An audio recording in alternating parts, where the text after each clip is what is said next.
Equity, we continue our knowledge sharing mission through a series of interviews with marketing leaders from all over the world. And we are thrilled to have Min with us today, who is the JAPAC GTM Marketing Director at Palo Alto Networks. Min, please introduce yourself. Hi, thanks, Sabrina. Hi, everyone. Welcome to CMO Chats. My name is Min, and I look after the JAPAC Go-to-Market Marketing across Palo Alto Networks. Thank you, Min, and super happy to have you here today. So I think what I wanted to know is, can you tell us a bit more about your role and what your company does? Yeah, definitely. So, Palo Alto Networks is a cybersecurity company, and what we envision is that to help our customers make every day, safer than the day before. And obviously, with a lot of the breaches, AI and things like that, it is definitely increasingly more important for companies to embed cybersecurity as part of their entire design. Right at JAPAC, I'm based out of Singapore, and I look after across all the solutions that we have across the market. So on a day-to-day basis, kind of like helping bridge between the global teams, coming up with campaigns, localizing that, ensuring that that makes sense for our local markets in terms of content, the customer journey, etc., and working hand in hand with the field marketing teams to ensure that we have the localization requirements and content messaging that makes sense with the local markets. I think a lot of this role also involves collaboration with different departments, as you mentioned. So as a marketing leader, Min, what is your current marketing focus as of the moment? Well, definitely there's a lot, like you mentioned, we work with different stakeholders, not just within marketing, but with sales, with, the go-to-market teams, customer success teams, etc. So I think one of the things that we are focusing on, is definitely brand versus lead generation, on the whole. How do we ensure that, it's not a either or, but it's both? Because, you need both working hand in hand to help to create that awareness, that branding, for your brand out there in the market. And at the same time, it's about tying that back to lead gen, because definitely what your sales are after is, how do you create leads for me? How do I get my next deal closed? It doesn't come as a one or either, because in order to get that lead generation to reach out to new prospects, you need to have your brand awareness out there and that entire customer journey funnel, from the top of funnel. How do you create that awareness? And then slowly nurturing, engaging the leads down to the mid and bottom funnels. Brand and lead generation working hand in hand, I think that's really key. And next top of mind would definitely be AI. How can we talk about anything without AI today? From a user perspective, we are using ChatGPTs and things like that in our day-to-day work. And of course, this will help us as marketers in terms of getting things done more efficiently at a faster pace.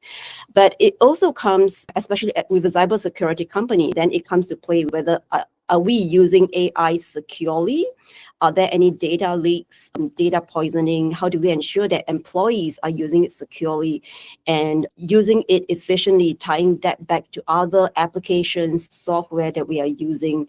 So just making sure that we are leveraging the right tools, to help us and not just embarking on something because it's top of mind right now.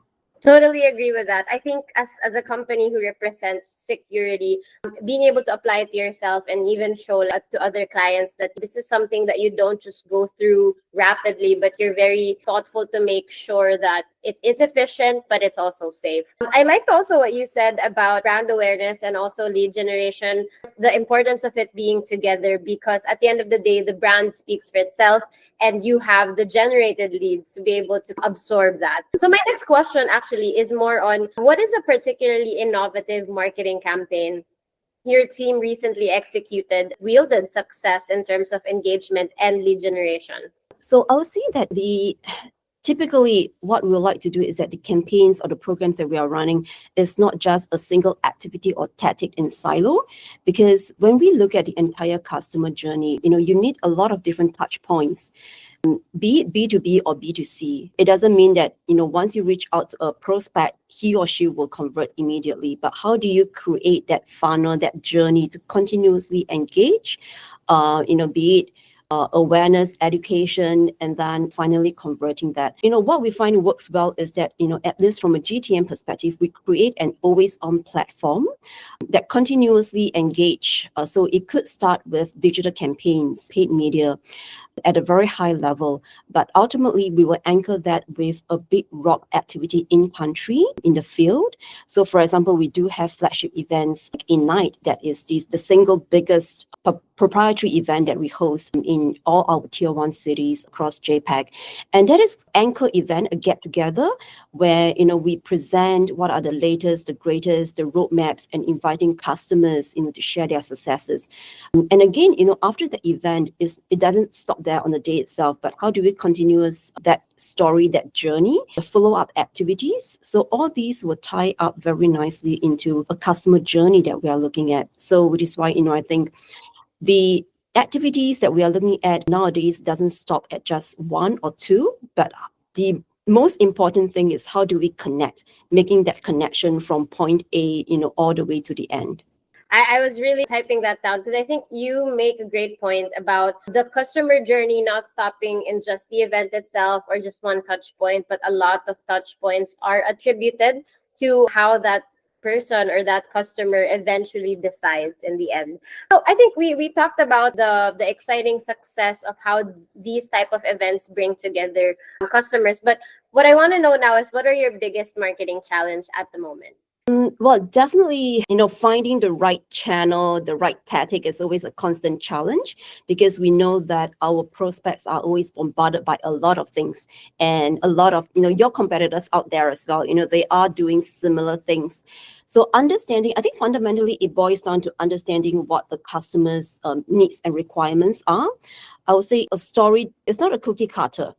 So we could be selling the same solution, but really understanding what the customer needs and requirements, and how do you tailor that message to meet the customer's challenges. I think that's a constant thing that we need to always remind ourselves as marketers or as sales, to be relevant, to really understand and create that unique customer experience. Really important.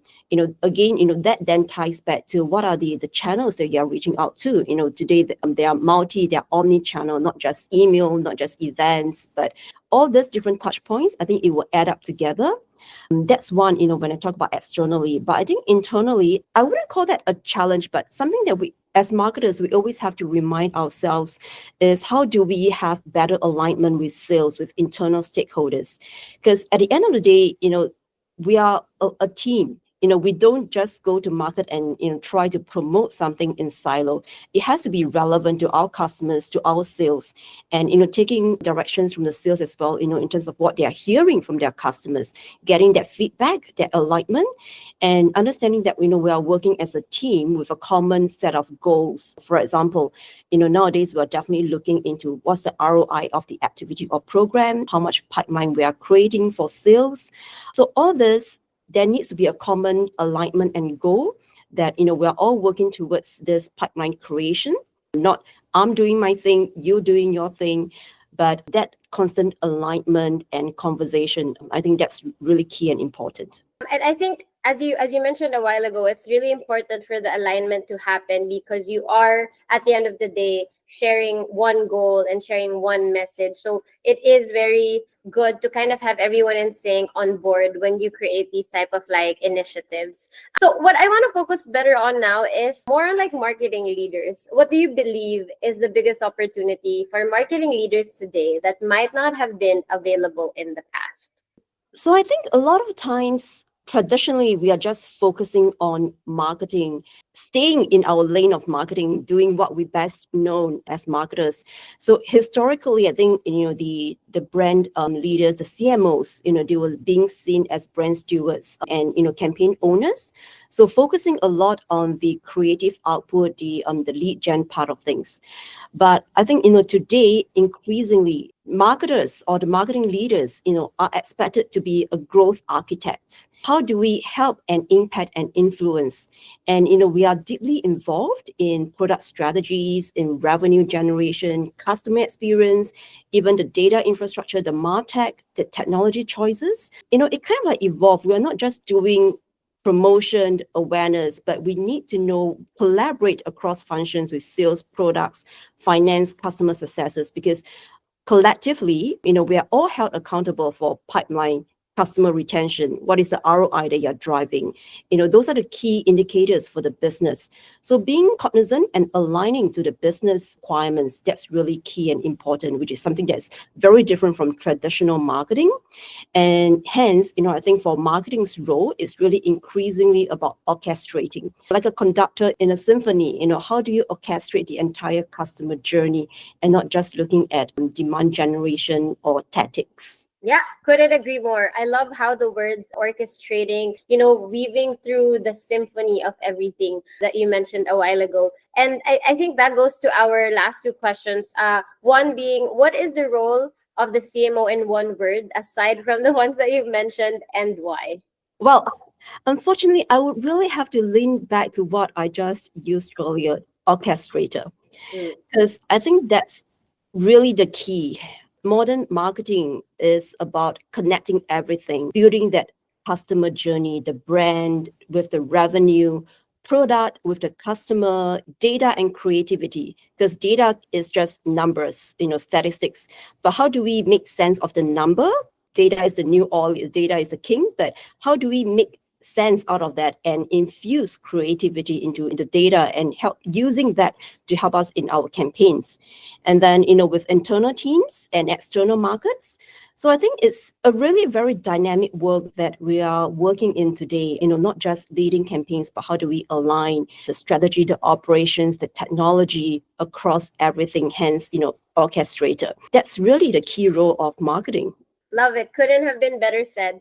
And I think my last question for you, Min, is given that you have been in the marketing role for a lot of years already, what career advice would you like to share with other marketing leaders?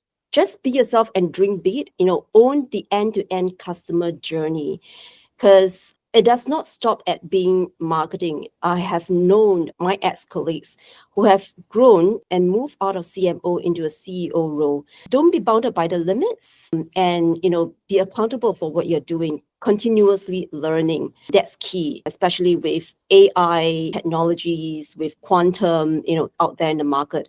We need to keep up and hence, continuously learning and not be limited by what we are seeing. The future is now. I love it. Very inspiring, ever evolving role as a marketing leader. Thank you so much, Min, for joining us for this CMO Chat series. Thank you. Thanks for the CMO Chats and Ortus Club for initiating this. So hope you guys can catch the full interview on Spotify.